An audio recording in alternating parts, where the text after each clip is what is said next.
শুভ সকাল বন্ধুরা, তোমরা সবাই কেমন আছো? আশা করছি সবাই খুব ভালো আছো। আমিও খুব ভালো আছি। সবাইকে জানাই সুন্দর সকালের অনেক অনেক ভালোবাসা।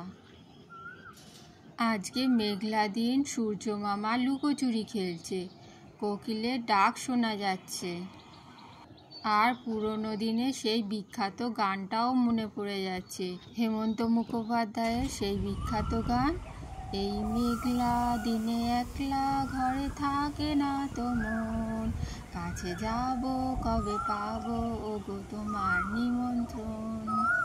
বন্ধুরা, আর গানটা গাইবো না, কারণ আমার গান শুনে যদি বন্ধুরা পালিয়ে যায় তার চেয়ে থাক, গান বন্ধ করে দিই।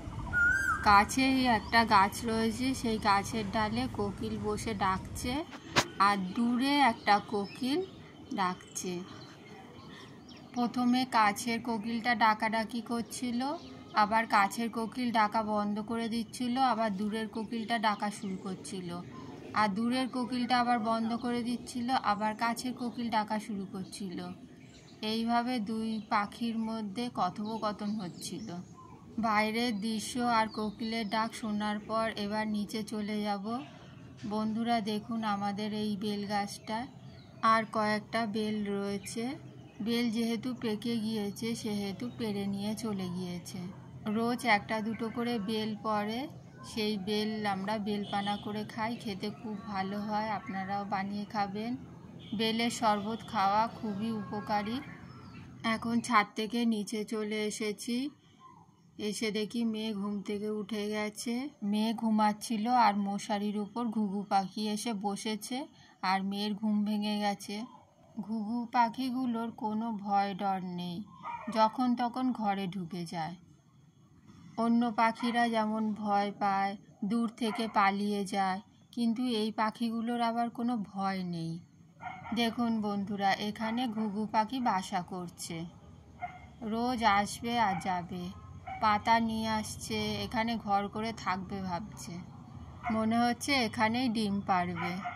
ভাবছে ঝড় বৃষ্টির সময় আসছে, কোথায় আর বাসা করব, এদের বাড়িতেই বাসা করে থেকে যাই। ঝড়ে যদি গাছপালা উল্টে যায় তখন কোথায় থাকবে ওরা? তারপরে দেখো বন্ধুরা, আজকে কি রান্না করেছি। আজকে বড়ি সেদ্ধ করেছি, সর্ষের তেল, নুন, কাঁচা লঙ্কা দিয়ে মেখেছি, আর মিটুলির তরকারি করেছি, আর সব রকম সবজি দিয়ে একটা ঝোল বানিয়েছি। মেয়ে আজকে কলেজে গেছে, ঘরটা ফাঁকা রয়েছে, আজকে ঘরটা একটু পরিষ্কার করে নিই। বিছানাটা ধুলো হয়ে গিয়েছে, তাই বিছানাটা ভালো করে ঝেড়ে নিচ্ছি, ঝেড়ে এবার গুছিয়ে নেব। বন্ধুরা, এখনও অনেক কাজ বাকি। এখান থেকে গিয়ে আবার রান্নাঘরে যাব, রান্নাঘরেও প্রচুর কাজ রয়েছে। তারপরে আবার ঘর মুছতে হবে। সকালে টিফিন খাওয়া হয়ে গিয়েছে, অনেক বাসন জমে গিয়েছে, এবার বাসনগুলো মেজে নেব। বেসিনে বাসন ভর্তি হয়ে গিয়েছে, প্রথমে বাসনগুলো তুলে নিচ্ছি, তারপরে বাসনগুলো মেজে নেব। তারপরে বন্ধুরা, বাসন মাজতে মাজতে তোমাদের সাথে একটা গল্প করে নিই। একবার কি হয়েছিল, যখন আমি বিয়ে করে এই বাড়িতে এসেছি, তখন আমি নতুন ছিলাম। শাশুড়ি বলল যে তোমার তো বিয়েতে অনেক নাকতারা পেয়েছো, আমাকে একটা নাকতারা দেবে। আমি বলছি হ্যাঁ ঠিক আছে, শাশুড়ি বলেছে যখন, তাহলে শাশুড়িকে একটা নাকতারা দেবো। তারপরে শাশুড়ির জন্য একটা নাকতারা নিয়ে এসেছি। তারপরে শাশুড়িকে বলছি যে দেখুন এটা আপনি নিন তাহলে। কিন্তু আমি প্রথমে খেয়াল করিনি ব্যাপারটা যেটা হয়েছিল। তখন শাশুড়ি বলছে না না আমার লাগবে না, আমি পরবো না। তারপর বলছে, আমি বলছি যে না নিন, আপনি নিন, আপনি পরবেন। বলছে ঠিক আছে তাহলে আমার নাকে পরিয়ে দাও। তখন আমি নাকতারাটা নিয়ে শাশুড়ির নাকে পরাতে গেছি, দেখছি কী ব্যাপার, নাকে তো কোনো ফুটো নেই। শাশুড়ির আসলে নাকে কোনো ফুটোই ছিল না। আসলে আমার শাশুড়ি আমার সাথে একটু মজা করেছিল, মানে আমাকে এপ্রিল ফুল বানিয়েছিল। শাশুড়ির আরও 3 জন বোন আছে, কিন্তু তাদেরও নাক ফোটানো নেই। যেহেতু আমাদের বাড়িতে সবার নাক ফোটানো আছে, সেই জন্য আমি ভাবতেই পারি। আমি ছোট থেকেই দেখেছি আমার মায়ের নাক ফোটানো, আমারও নাক ফোটানো, তারপরে আমার বোনেরও নাক ফোটানো। আমি ভাবতাম মেয়েদের নাক ফোটানোটা মাস্ট, কেউ যে নাক ফুটিয়েও থাকতে পারে সেটা আমি জানতাম না। দেখো বন্ধুরা, তোমাদের সাথে গল্প করতে করতে অনেকগুলো বাসন মাজা ধোয়া হয়ে গিয়েছে, তবে এখনও বাকি রয়েছে। এরপরে আবার দুপুরে রান্না করব। দেখো বন্ধুরা, এখন বিকেল হয়ে গিয়েছে, সূর্য অস্ত চলে যাচ্ছে। এই সূর্য অস্ত যাওয়াটা দেখতে খুব ভালো লাগে। এবার একটা বেল নিয়ে নিয়েছি, এটা গাছের বেল।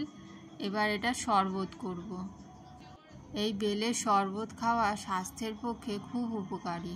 প্রথমে বেলটাকে ফাটিয়ে নিয়েছি, এবার এটাকে চামচ দিয়ে তুলে নেব। বেলটা চামচ দিয়ে তোলা হয়ে গিয়েছে। এবার এর মধ্যে একটু বিট লবণ দিয়ে দিলাম, আর এর মধ্যে আখের গুঁড়ো দিয়ে দিলাম। এবার খুব ভালো করে চটকে নেব। খুব ভালো করে চটকে নিয়ে বেলের ছিবড়েগুলো যা আছে সেগুলো ফেলে দেবো। আর বন্ধুরা, এইভাবে বেলের শরবত বানালে খুব টেস্টি হয়। ছিবড়েগুলো তুলে ফেলে দেওয়ার পর এগুলো সব গ্লাসে ঢেলে নেব। এবার সবাই মিলে বেলের শরবতটা খেয়ে নেব। বেলের শরবত বানানো হয়ে গিয়েছে, এবার সন্ধেবেলা এটা খেয়ে নেব। আর বন্ধুরা দেখো, রাত্রির বেলা এটা আমার হাজবেন্ড এনেছে। এটা দেখে কি মনে হচ্ছে? এটা দেখে মনে হচ্ছে যে ফিশ কাটলেট না হলে চিকেন কাটলেট, কিন্তু এটা হলো ডালের কাটলেট।